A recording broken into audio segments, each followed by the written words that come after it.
3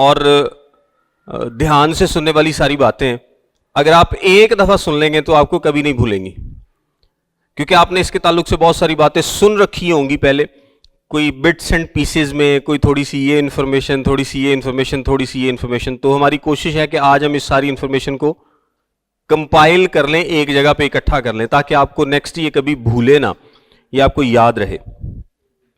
سو 3 concept جو 1000 سالہ بادشاہی کے تعلق سے پائے جاتے ہیں، ان میں ایک کانسیپٹ ہے جس کو ہم بولتے ہیں پری ملینیلزم. کیا بولتے ہیں؟ پری ملینیسٹس، یعنی ایسے لوگ جو پری ملینیسٹس ہیں، ان کا کیا ماننا ہے؟ ان کا وہ ماننا ہے جو آج ہم ڈسکس کریں گے، یہ پری ملینیسٹس. یعنی اس کی میں تفصیل اس لیے بھی آپ کو نہیں بتاتا کیونکہ ہم نے ساری یہی تفصیل ڈسکس کرنی ہے.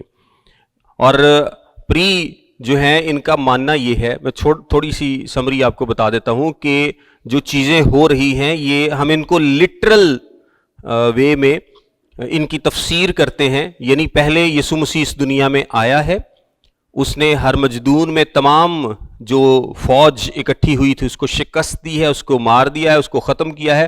اور اب کیا ہوگا؟ اب 1000 سالہ بادشاہی کا اس دنیا میں آغاز ہوگا، اور یہ لٹرل 1000 سال ہیں. یہ کیا ہے؟ لٹرل 1000 سال. لٹرل 1000 سالوں کا مطلب کیا ہے کہ 1000 سال مطلب پورے 1000 سال.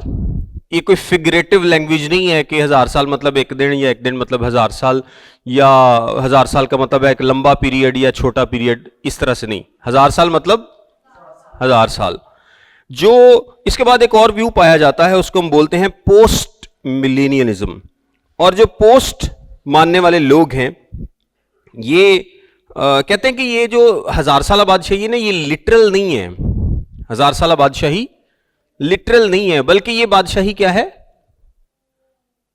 اس دنیا میں موجود ہے.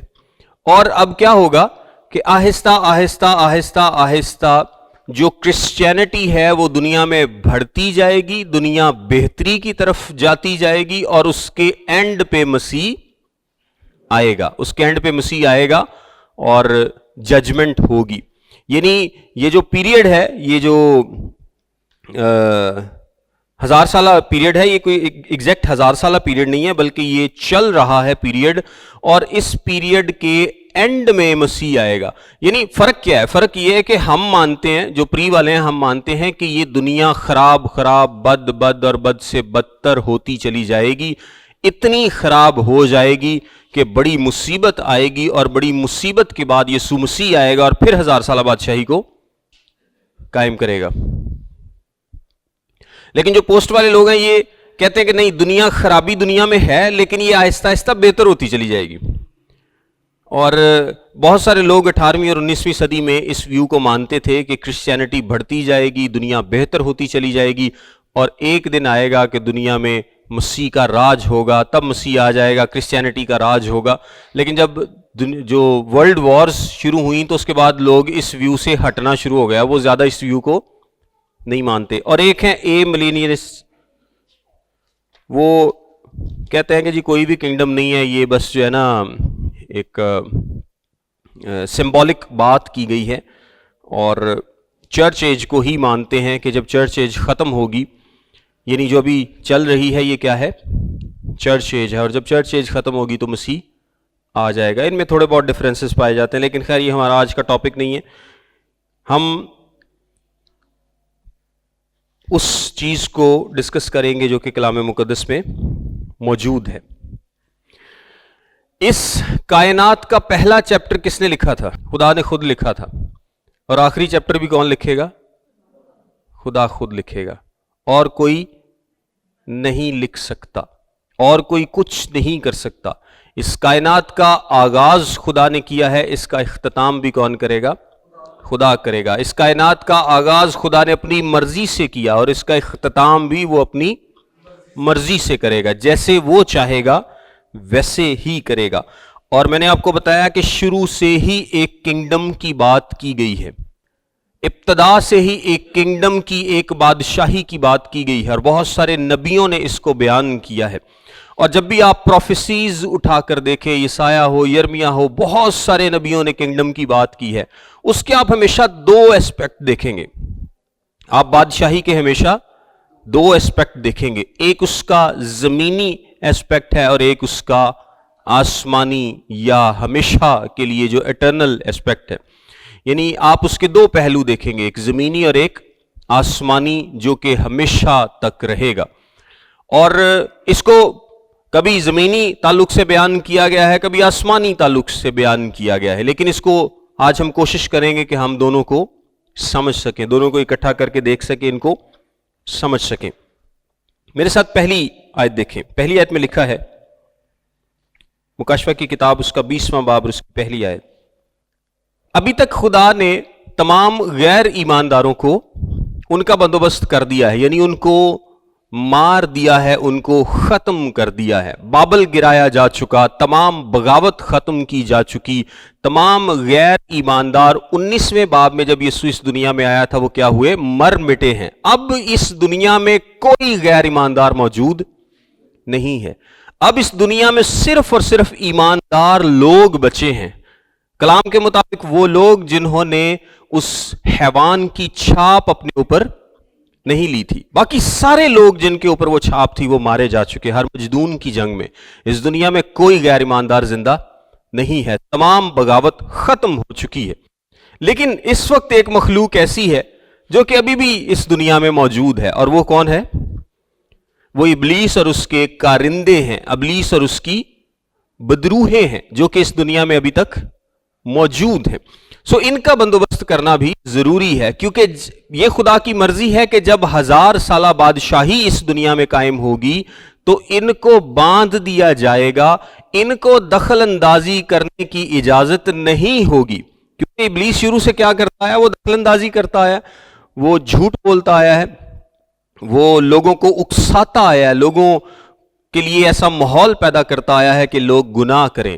although کہ انسان گناہ ابلیس کے کہنے پہ نہیں کرتا، ابلیس ماحول ہی ایسا بنا دیتا ہے کہ انسان گناہ پہ مجبور ہو جاتا ہے. انسان گناہ کرتا اپنی گری ہوئی نیچر سے، وہ اپنا خود کا فیصلہ کرتا ہے، لیکن ابلیس اس کو کیا کرتا ہے؟ اس کو اسسٹ کرتا ہے، اس کو ایک ماحول فراہم کرتا ہے، اور ایک ماحول بنا کے دیتا ہے جس سے وہ دلی گناہ کرنا بڑا ایزی ہو جاتا ہے، آسان ہو جاتا ہے. ابلیس کا بندوبست کرنا ضروری ہے. پہلی آیت میں خدا نے سب سے پہلا کام جو کیا ہے وہ ہے ابلیس کا بندوبست کرنا، ابلیس کو باندھنا اور ابلیس کے ساتھ اس کی تمام فوج کو بھی باندھنا. اچھا، یہاں پر اس کی بدرواہ کا ذکر نہیں ہے، لیکن یہ ایک obvious سی بات سمجھی جاتی ہے کہ اگر ابلیس باندھا جائے گا تو اس کے ساتھ اس کی بدرواہ بھی باندھی جائیں گی. کیونکہ دیکھیں دنیا میں ابلیس اومنیشنٹ نہیں ہے، وہ ہر جگہ پر پریزنٹ نہیں ہے، اومنی پریزنٹ نہیں ہے. مطلب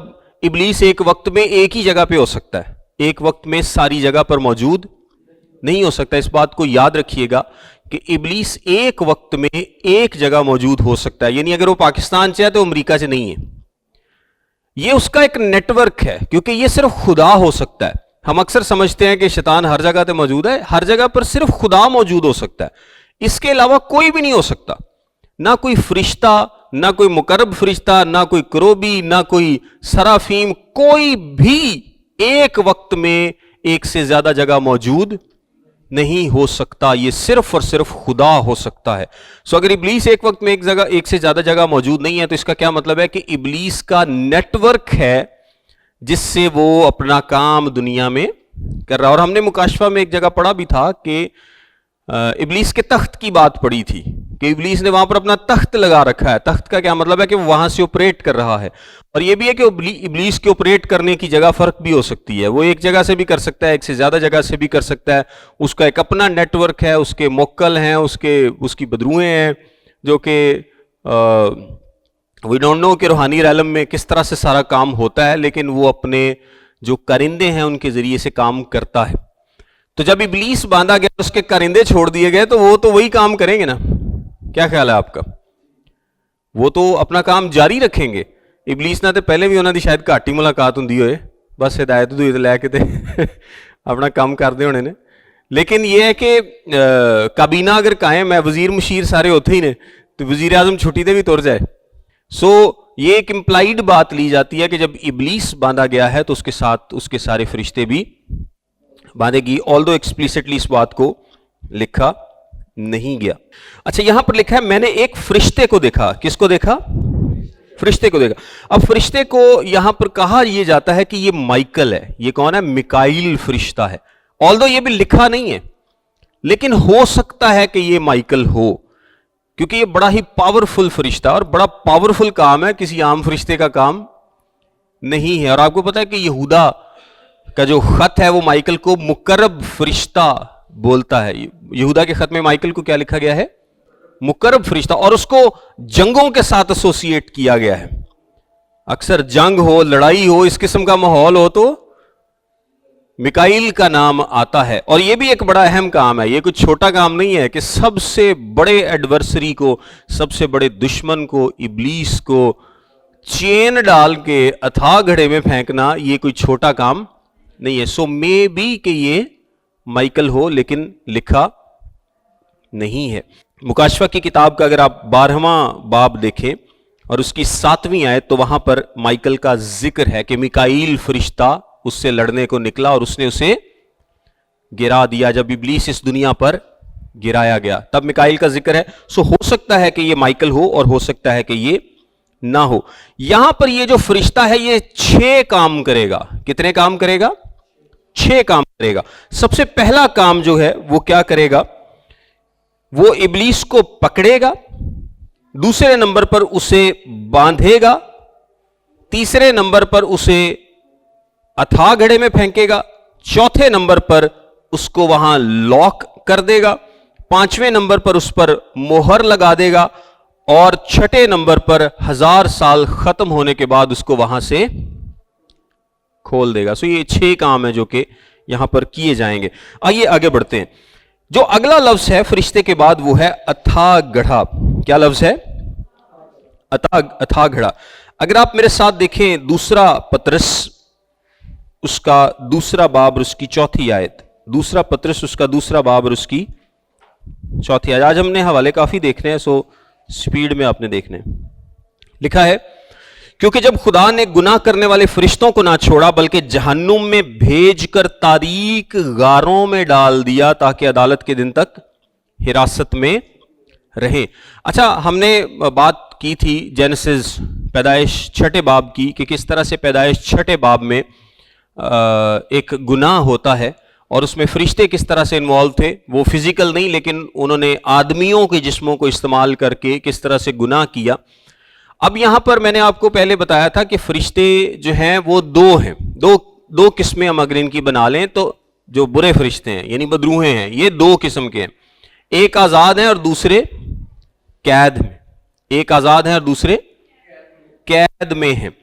جو قید میں ہیں ان میں پھر آگے 2 قسمیں، ایک جو وقتی طور پہ قید میں ہے اور ایک جو ہمیشہ کے لیے قید میں ہے جب تک عدالت نہیں ہوتی، جب تک عدالت نہیں ہوتی۔ جو پرماننٹلی قید میں ہے یہ وہ ہیں جن کا تعلق پیدائش کی کتاب کے 6 باب سے ہے، کیونکہ پطرس کے خط میں یہاں پر کیا نے پڑھا کہ جہنم میں بھیج کر تاریک غاروں میں ڈال دیا تاکہ عدالت کے دن تک حراست میں رہے۔ یہ عدالت کے دن تک وہاں سے باہر نہیں آنے والے۔ تو دوسری کون سی قسم ہے؟ دوسری قسم وہ ہے جو کہ قید ہے لیکن ایک خاص وقت کے لیے قید ہے اور اس کے بعد ان کو آزاد کیا جائے گا۔ آپ دیکھیں کہ اسی ایبس یا ایبسوس یا پٹ یا اتھاہ گڑھا یہ سب کے لیے ایک ہی لفظ ہے، اتھاہ گڑھا، پٹ، ایبسوس انگریزی میں ایبسوس جو ہے وہ یونانی میں ہے۔ تو اس کے لیے بیسیکلی یہ لفظ استعمال ہوتا ہے ایک ایسی پلیس جہاں پر ابلیسی بدرواہ کو رکھا جاتا ہے، ایک ایسی پلیس جہاں پر ابلیس کی بدرواہ کو رکھا جاتا ہے سزا سے پہلے، سزا سے پہلے۔ سو کچھ ایسی بدرواہ ہیں جہاں جو وہاں پر اس اتھاہ گھڑے میں ہیں اور ان کو سزا کے دن تک رکھا جائے گا اور ان کو اس سے پہلے آزادی نہیں ملے گی، اور کچھ ایسی بدرواہ ہے جن کو وہاں سے آزاد بھی کیا جائے گا۔ یہ وہ ہیں جو کہ قید ہیں وہاں پر لیکن ایک خاص وقت کے لیے قید اور وہاں سے پھر باہر نکلیں گی، لیکن کچھ ایسی ہیں جو کہ قید اور پرماننٹ قید ہی رہیں گی۔ اور بدروہیں ڈرتی ہیں اتھاہ گھڑے میں جانے سے،